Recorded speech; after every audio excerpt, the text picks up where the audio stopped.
কখনো কি ভেবেছেন একটি ছেলে বাবা মায়ের বিচ্ছেদের বিষণ্ণ প্রান্তরে যার শৈশব কেটেছে নিঃসঙ্গ নক্ষত্রের মতো, বিদ্যালয়ের নিষ্ঠুর আঙিনায় যে অত্যাচারের নীরব শিকার, সেই ছেলেই একদিন মানবজাতিকে মঙ্গল গ্রহে নিয়ে যাওয়ার স্বপ্ন দেখাবে? এই অবিশ্বাস্য উপাখ্যান ইলন মাস্কের, এক অপ্রতিরোধ্য, কিছুটা পাগলাটে কিন্তু সুদূর দিগন্তে দৃষ্টি নিবদ্ধ রাখা এক স্বপ্নদ্রষ্টার। 1971 সালের 28 জুন বাংলাদেশে মুক্তিযুদ্ধ চলছে। ঠিক সেই সময় দক্ষিণ আফ্রিকার একটি শহরে জন্ম নিল এলন মাস্ক। মা কানাডিয়ান, বাবা দক্ষিণ আফ্রিকান। দুই ভিন্ন পৃথিবীর মিশ্রণে তার জীবন শুরু। প্রযুক্তির প্রতি অদ্ভুত এক টান অনুভব করতেন সেই ছোট্ট এলন। কিন্তু হায়, তার শৈশবের পথটা ফুলের মতো ছিল না, ছিল কাঁটায় ভরা। মাত্র 10 বছর বয়সে ইলনের পৃথিবীটা যেন দুভাগে ভাগ হয়ে গেল যখন তার বাবা মা বেছে নিলেন বিচ্ছেদের বেদনাদায়ক পথ।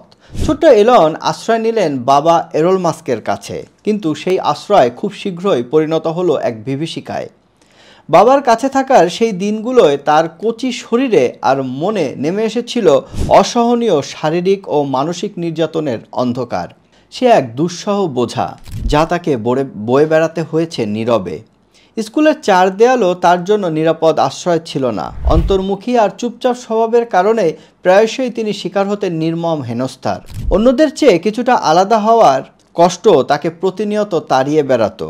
নিষ্ঠুরতার সীমা ছাড়িয়ে সহপাঠীরা একদিন তাকে ধাক্কা দিয়ে ফেলে দিয়েছিল সিঁড়ি থেকে। সে এক যন্ত্রণাময় স্মৃতি। এই দুঃসহ যন্ত্রণা আর তীব্র একাকিত্ব থেকে মুক্তি পেতে এলন আশ্রয় নিলেন বইয়ের মায়াবী জগতে। বইয়ের পাতায় পাতায় তিনি খুঁজে পেলেন সান্ত্বনা, জ্ঞান আর এক নতুন দিগন্তের সন্ধান। মাত্র 12 বছর বয়সেই নিজের ভেতরে সুপ্ত শক্তিকে জাগিয়ে তুলে শিখলেন কম্পিউটার প্রোগ্রামিং। তৈরি করলেন নিজের প্রথম ভিডিও গেম ব্লাস্টার, এবং সেটি $550 বিক্রি করে আয় করলেন জীবনের প্রথম অর্থ। কষ্টের কালো মেঘ সরিয়ে যেন ছিল একচিলতে সাফল্যের সোনালি আলো।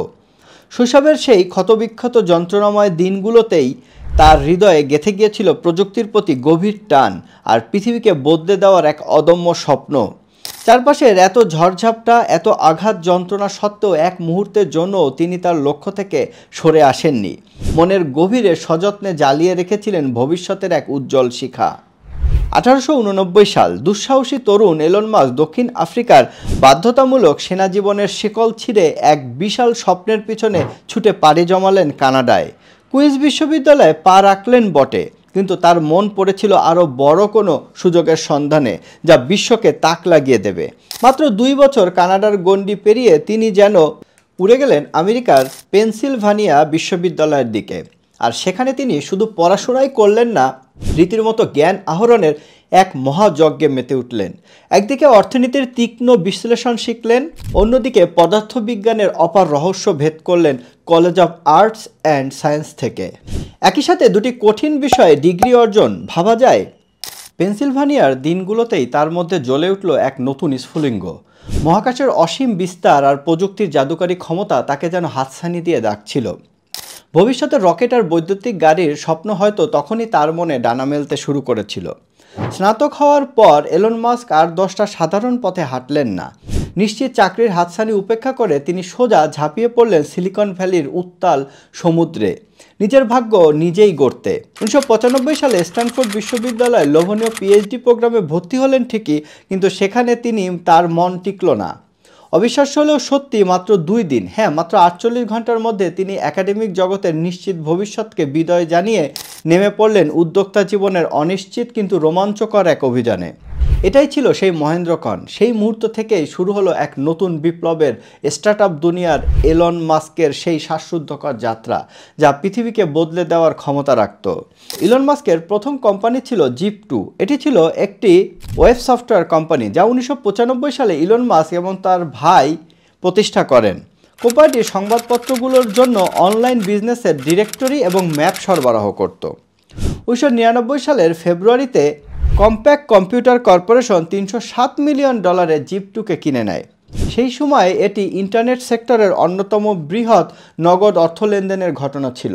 ইলন মাস্কের 7% শেয়ার থাকার কারণে তিনি প্রায় $22 মিলিয়ন লাভ করেছিলেন এখান থেকে, যা তাকে মাত্র 28 বছর বয়সে কোটিপতি করে দেয়। জিপ2 কোম্পানি মূলত কোম্পানিগুলোকে অনলাইনে বিজ্ঞাপন দেওয়ার একটি সুযোগ তৈরি করে দিয়েছিল। ইলন মাস্ক একটি ইন্টার্নশিপের সময় অনলাইনের ইয়েলো পেজের দুর্বল উপস্থাপনা দেখে এই ব্যবসার ধারণা পেয়েছিলেন। কলেজের সময় নোভা স্কটিয়া ব্যাংকে ইন্টার্নশিপ করার সময় তিনি বুঝতে পেরেছিলেন যে ব্যাংকিং শিল্পটি বেশ ধীর এবং পুরনো ধাঁচের, তাই তিনি ব্যাংকিং জগৎটাকে একটু সাজাতে চেয়েছিলেন। ব্যাংকিংয়ের প্রতিটি দিক যেমন পেমেন্ট, বিনিয়োগ, ঋণ এবং সঞ্চয় অ্যাকাউন্ট সম্পূর্ণভাবে অনলাইনে নিয়ে যাওয়া, কোনো ফিজিক্যাল শাখা ছাড়াই। এই ভিশন নিয়ে তিনি $12 মিলিয়ন বিনিয়োগ করেন এবং 1999 সালে এক্সকম শুরু করেন। কিন্তু সেই সময় লোকেরা অনলাইন শপিংয়েও বিশ্বাস করতো না, অনলাইন ব্যাংকিং তো দূরের কথা, যার কারণে ইলনের জন্য গ্রাহক আনা খুব কঠিন হয়ে পড়েছিল। তাই ইলন একটি চমৎকার স্কিম ভাবলেন। তিনি প্রতিটি নতুন ব্যবহারকারীকে যোগদানের জন্য বিনামূল্যে $20 দিতে শুরু করলেন। এই $20 তাৎক্ষণিকভাবে খরচ করতে পারত গ্রাহক, সাথে এই অ্যাপটি অন্য লোকদের রেফার করার জন্য $10 রেফারেল বোনাসও ছিল। এই কৌশলটি এতটাই সফল হয়েছিল যে পরের 2 মাসের মধ্যে এক্সকম এর 2 লক্ষ ব্যবহারকারী চলে আসে। কিন্তু সমস্যা হলো, ইলন এমন কাজ করা একমাত্র ব্যক্তি ছিলেন না। এই সময় পিটার থিয়েল নামে এক তরুণ উদ্যোক্তাও পেপাল নামে একটি ডিজিটাল ব্যাংক শুরু করেছিলেন। উভয় কোম্পানি একে অপরকে হারানোর জন্য মার্কেটিংয়ে কোটি কোটি টাকা খরচ করছিল।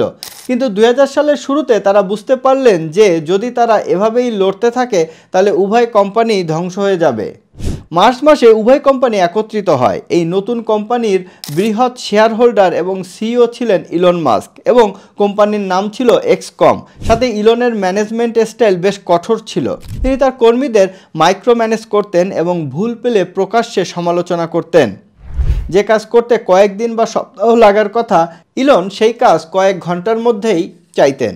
এই সময় ইলন তার দীর্ঘদিনের বান্ধবী জাস্টিনের সাথে বিবাহ বন্ধনে আবদ্ধ হন এবং 2000 সালের সেপ্টেম্বরে তারা মধুচন্দ্রিমার জন্য অস্ট্রেলিয়া যান। সুযোগের সদ্ব্যবহার করে কোম্পানির সিনিয়র এক্সিকিউটিভ এবং বোর্ড অফ ডিরেক্টরস তাকে সিইও পদ থেকে সরিয়ে দেয় এবং পিটার থিয়েলকে সিইও বানায়। তিনি ফিরে এসে নিয়ন্ত্রণ পুনরুদ্ধারের অনেক চেষ্টা করেছিলেন কিন্তু সফল হননি। তবে তা সত্ত্বেও তিনি পেপালের বৃহৎ শেয়ার হোল্ডার ছিলেন। সৌভাগ্যবশত পিটার থিয়েলের নেতৃত্বে পেপালও খুব ভালো উন্নতি করে এবং 2002 সালে ইবে পেপালকে $1.5 বিলিয়ন অধিগ্রহণ করে। এই চুক্তি থেকে ইলন পুরো $180 মিলিয়ন পেয়েছিলেন। ছোটবেলায় মহাকাশে তার অনেক আগ্রহ ছিল এবং তিনি ছোট রকেট তৈরি করে উৎক্ষেপণও করতেন। তিনি মহাকাশ খাতটি অন্বেষণ করতে শুরু করেন। একদিন তার মাথায় প্রশ্ন আসে যে শেষ পর্যন্ত মানুষ কেন এখনও মঙ্গল গ্রহে অন্বেষণ করেনি। তিনি নাসার ওয়েবসাইট চেক করেন এবং দেখেন যে মঙ্গল গ্রহে অন্বেষণ করার জন্য নাসার কোনো পরিকল্পনা নেই এবং ঠিক সেই মুহূর্তেই তিনি সিদ্ধান্ত নেন যে তার পরবর্তী মিশন হবে মঙ্গল গ্রহে অন্বেষণ করা। ইলন বিশ্বের সেরা রকেট বিজ্ঞানীদের সাথে দেখা করেন এবং নিজেকে রকেট বিজ্ঞানের বইয়ে নিমজ্জিত করেন, যার ফলে তিনি নিজেই রকেট বিজ্ঞানের বিশেষজ্ঞ হয়ে ওঠেন। Elon life to Mars foundation চালু করেন, যার প্রধান লক্ষ্য ছিল মঙ্গলে একটি চাপযুক্ত গ্রিন হাউস পাঠানো এবং সেখানে মঙ্গলের প্রথম গাছ লাগানো। তার উদ্দেশ্য ছিল বিশ্বের সামনে প্রমাণ করা যে মঙ্গলে জীবন সম্ভব। তিনি এই পরীক্ষাটি ক্যামেরার মাধ্যমে পুরো বিশ্বকে দেখাতে চেয়েছিলেন এবং মঙ্গল গ্রহে অনুসন্ধানের প্রতি বিশ্বের আগ্রহ পুনরায় জাগাতে চেয়েছিলেন। ইলনের পরিকল্পনা ছিল রাশিয়া থেকে আন্তঃমহাদেশীয় ব্যালিস্টিক ক্ষেপণাস্ত্র কিনে সেগুলোকে উৎক্ষেপণ যান হিসেবে ব্যবহার করা। তিনি কিছু মহাকাশ বিশেষজ্ঞের সাথে রাশিয়ার একটি ভ্রমণ পরিকল্পনা করেন, কিন্তু রাশিয়ানদের সাথে তার আলোচনা কখনোই ঠিকঠাক হয়নি। রাশিয়ানরা ইলনকে তার বয়সের কারণে গুরুত্ব দেয়নি। ইলন এখানে এসেছিলেন $20 মিলিয়ন 3টি ক্ষেপণাস্ত্র কিনতে, কিন্তু রাশিয়ানরা কেবল একটি ক্ষেপণাস্ত্রের দামই $21 মিলিয়ন বলেছিল। ইলন এবং তার দল বুঝতে পেরেছিল যে রাশিয়ার কাছ থেকে রকেটের আশা করা বৃথা। ফেরার ফ্লাইটে যেখানে তার দল হতাশ হয়ে বসেছিল সেখানে ইলন ক্রমাগত ল্যাপটপে কিছু কাজ করছিলেন। কিছুক্ষণ পর তিনি তার দলকে বলেন যে এখন আমরা নিজেরাই রকেট তৈরি করব। তিনি ল্যাপটপে কাঁচামাল উৎপাদন, অ্যাসেম্বলি এবং উৎক্ষেপণের সমস্ত খরচ হিসাব করেছিলেন। তিনি বুঝতে পেরেছিলেন যে রকেট তৈরির জন্য যে কাঁচামাল লাগে তার খরচ চূড়ান্ত রকেটের খরচের মাত্র 2 থেকে 3%। বাকি সমস্ত খরচ ডিজাইন এবং উৎপাদন প্রক্রিয়ার মাধ্যমে কমানো যায়। ইলন বুঝতে পেরেছিলেন যে মহাকাশ শিল্পের আসল সমস্যা এটি নয় যে কেউ মঙ্গল গ্রহে অন্বেষণ করছে না, বরং সমস্যা হলো মানুষের কাছে এমন করার জন্য সাশ্রয়ী মূল্যের রকেট নেই। এখন তিনি মহাকাশ শিল্পকে বদলে দিতে চাইছিলেন এবং এভাবেই শুরু হয় স্পেস এক্স। জুন 2002 সালে ইলন ৭৫,০০০ বর্গফুটের একটি গুদাম কিনে সেখানে একটি আধুনিক রকেট কারখানায় রূপান্তরিত করেন এবং বোয়িং ও নাসার মতো সংস্থা থেকে বিশ্বের সেরা রকেট বিজ্ঞানী এবং প্রকৌশলীদের নিয়োগ করেন। এদের সকলের একটাই লক্ষ্য ছিল মহাকাশ শিল্পে সবচেয়ে সস্তা এবং দ্রুত রকেট তৈরি করা কোম্পানি হওয়া। এটি অর্জনের জন্য ইলন বেশ কিছু উদ্ভাবনী কৌশল ব্যবহার করেন। যেখানে অন্যান্য মহাকাশ কোম্পানি রকেট ডিজাইনকারী দল এবং রকেট নির্মাণকারী দলকে আলাদা রাখত, সেখানে স্পেসএক্স উভয় দলকে একসাথে বসিয়ে দেয়।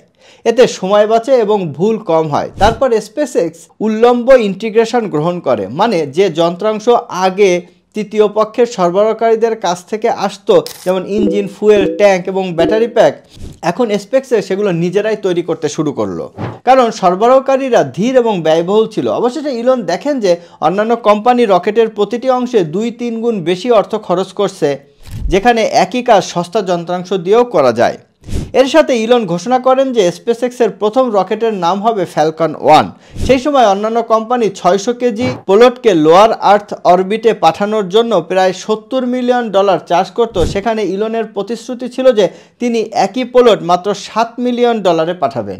স্পেসএক্সের লক্ষ্য ছিল ফ্যালকন 1কে মাত্র 1 বছরে উৎক্ষেপণ করা, কিন্তু আপ্রাণ চেষ্টা করেও এটি তৈরি করতে পুরো 4 বছর লেগে যায়। অবশেষে 2006 সালে সেই দিনটি আসে। 70 ফুট উঁচু রূপালী রঙের ফ্যালকন 1 উৎক্ষেপণের জন্য প্রস্তুত ছিল। কাউন্টডাউন শেষ হয় এবং রকেট মাটি ছেড়ে উঠতে শুরু করে এবং পুরো দল আনন্দে চিৎকার করে ওঠে। ঠিক তখনই 25 সেকেন্ড পর একটি বিপর্যয় ঘটে। একটি ছোট ফুয়েল লিকেজের কারণে ইঞ্জিনের কাছে আগুন লেগে যায়। ফ্যালকন 1 নিয়ন্ত্রণ হারিয়ে বিধ্বস্ত হয়।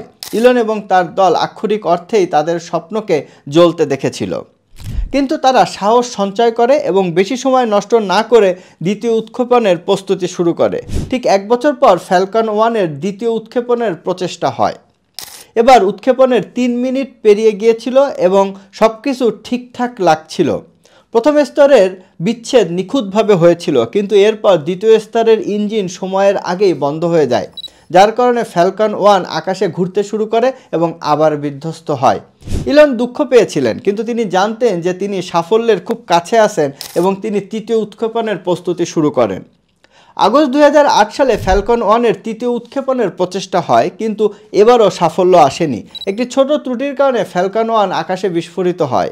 কন্ট্রোল রুমে পিন পয়েন্ট নীরবতা, কারণ এই রকেটের সাথে ইলনের $100 মিলিয়ন পুড়ে ছাই হয়ে গিয়েছিল। স্পেসএক্সের কাছে এখন কেবল আর মাত্র একটি উৎক্ষেপণের টাকা অবশিষ্ট ছিল। যদি পরবর্তী প্রচেষ্টা সফল না হয় তবে স্পেসএক্স চিরতরে শেষ হয়ে যাবে। তবে এলন হাল ছাড়েননি। 2008 সালে স্পেসএক্স সফলভাবে ফ্যালকন 1 উৎক্ষেপণ করে, যা ছিল প্রথম বেসরকারি তরল জ্বালানি রকেট যা কক্ষপথে পৌঁছেছিল। এই সাফল্যের পর স্পেসএক্স নাসার সাথে চুক্তি পায় এবং কোম্পানির ভবিষ্যৎ নিরাপদ হয়। সময়ের সাথে স্পেসএক্স আরও সফল রকেট তৈরি করে, যেমন ফ্যালকন 9 এবং প্রথম বেসরকারি মহাকাশযান হিসেবে আন্তর্জাতিক মহাকাশ স্টেশনে পৌঁছানোর কৃতিত্ব অর্জন করে স্পেসএক্স। 2004 সালে এলন মাস্ক টেসলা মোটরস, বর্তমানে টেসলা ইনকর্পোরেটেড নামে কোম্পানিতে যোগ দেন, যা ছিল বৈদ্যুতিক গাড়ি তৈরির একটি উদ্যোগ। শুরুতে বোর্ড অফ সদস্য করা হলেও 2008 সালে সিইও হন যখন টেসলা আর্থিক সংকটে পড়ে। টেসলার যাত্রা মোটেই সহজ ছিল না। কোম্পানিটি অনেক চ্যালেঞ্জের সম্মুখীন হয়েছিল, যেমন পুঁজির অভাব, প্রযুক্তিগত সমস্যা এবং বাজারের শত্রুতা। তবে এলনের দৃঢ় বিশ্বাস ছিল যে বৈদ্যুতিক গাড়ির মাধ্যমে পৃথিবীকে আরও টেকসই করা সম্ভব। 2012 সালে মডেল এস বাজারে আনার পর টেসলা এক নতুন যুগের সূচনা করে। পরবর্তীতে মডেল 3 গাড়ির মাধ্যমে টেসলা আরও জনপ্রিয়তা পায়, যা বৈদ্যুতিক গাড়ির বাজারে বিপ্লব সৃষ্টি করে। আজ টেসলা বিশ্বের সবচেয়ে মূল্যবান কোম্পানির মধ্যে একটি এবং বৈদ্যুতিক গাড়ির বাজারে শীর্ষস্থানীয় কোম্পানি হিসেবে প্রতিষ্ঠিত হয়েছে। টেসলা এবং স্পেসএক্স ছাড়াও এলন মাস্ক আরও কয়েকটি দুর্দান্ত উদ্যোগের সাথে জড়িত। 2006 সালে তিনি সোলার সিটি প্রতিষ্ঠা করেন, যা ছিল একটি সৌরশক্তি পরিষেবা প্রদানকারী কোম্পানি, যা পরবর্তীতে টেসলার সাথে একীভূত হয়ে একটি সমন্বিত ক্লিন এনার্জি সমাধান তৈরি করে। 2016 সালে তিনি নিউরোলিঙ্ক নামক একটি কোম্পানি শুরু করেন, যা মানুষের মস্তিষ্ক মেশিন ইন্টারফেস তৈরি করতে কাজ করছে। এর লক্ষ্য হলো মানুষের মস্তিষ্কের এবং কৃত্রিম বুদ্ধিমত্তার মাধ্যমে সংযোগ স্থাপন করা এবং স্নায়ুজনিত রোগগুলির চিকিৎসা করা। এলন মাস্ক কখনোই বিতর্কের বাইরে ছিলেন না। তার সোশ্যাল মিডিয়া অ্যাকাউন্টে তার অদ্ভুত মন্তব্যগুলো প্রায় আলোচনার সৃষ্টি করেছিল। 2022 সালে তিনি টুইটার কিনে নিয়ে একটি বড় বিতর্ক সৃষ্টি করেন। $44 বিলিয়ন সামাজিক যোগাযোগ মাধ্যম প্ল্যাটফর্মটি কিনে নেওয়ার পর তার পরিচালনার পদ্ধতি নিয়ে অনেক বিতর্ক সৃষ্টি হয়। ইলন মাস্ককে আধুনিক প্রযুক্তি জগতের একজন বিপ্লবী হিসেবে দেখা হয়, কিন্তু তার সাফল্যের পথে বিতর্ক এবং আদালতের রায় কম আসেনি। টেসলা, স্পেসএক্স, টুইটার এর মতো কোম্পানির এই সিইও বহুবার আইনি জটিলতা এবং জনসমালোচনার মুখোমুখি হয়েছেন। 2018 সালের অগাস্টে ইলন মাস্ক টুইটারে একটি চাঞ্চল্যকর পোস্ট করেন। সেখানে তিনি বলেন, আমি টেসলাকে কিনতে $420 প্রতি শেয়ারের ফান্ডিং সিকিউর করেছি। এই টুইটের পর টেসলার শেয়ার মূল্য আকাশ ছোঁয়া হয়ে যায়, কিন্তু পরে প্রকাশ হয় প্রকৃতপক্ষে কোনো চুক্তি সম্পন্ন হয়নি। এই টুইটের পর মার্কিন securities and exchange company SEC মাস্কের বিরুদ্ধে প্রতারণার মামলা করে। মাস্ককে এর জন্য $2 কোটি জরিমানা দিতে হয় এবং টেসলার চেয়ারম্যান পদ থেকে পদত্যাগ করতে হয়। থাইল্যান্ডের গুহায় আটকে পড়া শিশুদের উদ্ধারকারী ডাইভার ভার্নন আনসওয়ার্থকে মাস্ক টুইটারে পেডোগাই বলে অপমান করেন। আনসওয়ার্থ আদালতে মানহানির মামলা করেন। 2019 সালে আদালত রায় দেন মাস্কের বক্তব্য অপমানজনক হলেও তা আইনত অপরাধ নয়, কারণ আনসওয়ার্থ প্রমাণ করতে পারেননি যে এটি তাকে সরাসরি ক্ষতিগ্রস্ত করেছে। তবে মাস্কের ভাবমূর্তি ক্ষুণ্ণ হয়, তবে তিনি ক্ষমা চেয়ে মামলা থেকে পরিত্রাণ পান। 2022 সালে মাস্ক টুইটার কিনতে $44 বিলিয়ন চুক্তি স্বাক্ষর করেন, কিন্তু পরে টুইটারে স্প্যাম অ্যাকাউন্টের সংখ্যা নিয়ে অভিযোগ করে চুক্তি বাতিল করতে চান। টুইটার আদালতে মামলা করলে মাস্ককে বাধ্য করা হয় চুক্তি অনুযায়ী টুইটার কিনতে। মাস্ক চুক্তি মানতে বাধ্য হন এবং টুইটারের কর্মী ছাঁটাই নীতিমালা বদলের মাধ্যমে বিতর্ক সৃষ্টি করেন। আবার অবশ্য মার্কের সমর্থকরা দাবি করেন তার সাহসী সিদ্ধান্ত নেওয়ার স্বভাবই তাকে সাফল্য এনে দিয়েছে। তবে সমালোচকরা বলেন তার অসংযত বক্তব্য এবং আইন উপেক্ষার মনোভাব শেয়ার হোল্ডার ও কর্মীদের ক্ষতিগ্রস্ত করে তোলে। 2024 সালে মার্কিন রাষ্ট্রপতি নির্বাচনের ডামাডোল তখন তুঙ্গে। সারা বিশ্বের চোখ আমেরিকার রাজনৈতিক ভবিষ্যতের দিকে। ঠিক এই সময় ইলন মাস্ক মার্কিন রাজনীতিতে এক অভাবনীয় পদক্ষেপ নিলেন। তার এই পদক্ষেপে ওয়াশিংটনের রাজনৈতিক মহল থেকে শুরু করে সাধারণ মানুষ পর্যন্ত সবাই হতবাক হয়ে যায়। ইলন মাস্ক, যিনি তার উদ্ভাবনী চিন্তা আর সাহসী ব্যবসায়িক সিদ্ধান্তের জন্য পরিচিত ছিলেন, এতদিন ধরাছোঁয়ার বাইরের একজন মানুষ ছিলেন। রকেট থেকে শুরু করে বৈদ্যুতিক গাড়ি সবকিছুতেই তিনি নতুনত্বের ছোঁয়া দিয়েছেন, কিন্তু এবার তিনি চেয়েছিলেন রাজনীতির ময়দানেও নিজের প্রভাব বিস্তার করতে। ডোনাল্ড ট্রাম্প তার নিজস্ব ধারার রাজনীতি আর বলিষ্ঠ ব্যক্তিত্বের জন্য এমনিতেই খবরের শিরোনামে থাকতেন। তিনি ইলন মাস্কের এই রাজনৈতিক অভিষেককে স্বাগত জানালেন। তাদের মধ্যে গড়ে উঠল এক অদ্ভুত রসায়ন। দুজনেই নিজেদের ক্ষেত্রে অপ্রতিদ্বন্দ্বী, আর তাদের এই জোট যেন আকাশের দুই তারার মিলন।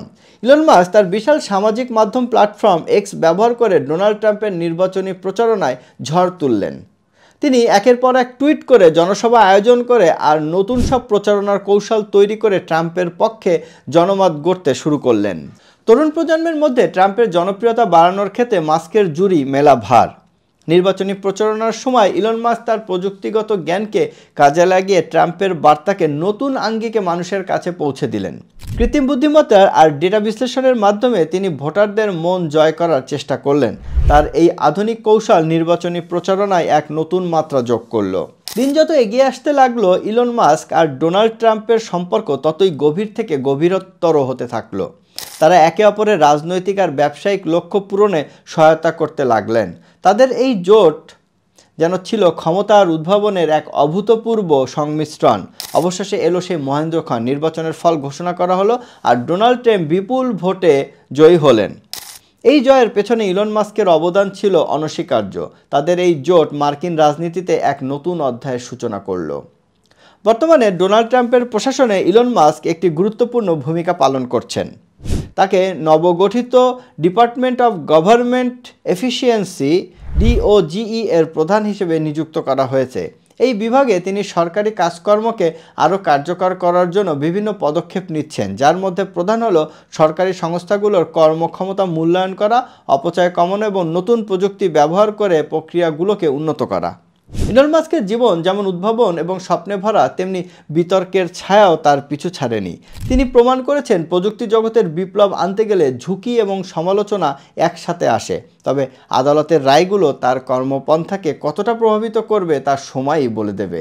এলন মাস্কের জীবনের গল্প আমাদের শেখায় কিভাবে দৃষ্টিভঙ্গি, অধ্যবসায় এবং ঝুঁকি নেওয়া আমাদের বৃহত্তর লক্ষ্য অর্জনে সহায়ক হতে পারে। আজকে এই পর্যন্তই। সবাই ভালো থাকবেন। Thank you. আসসালামু আলাইকুম।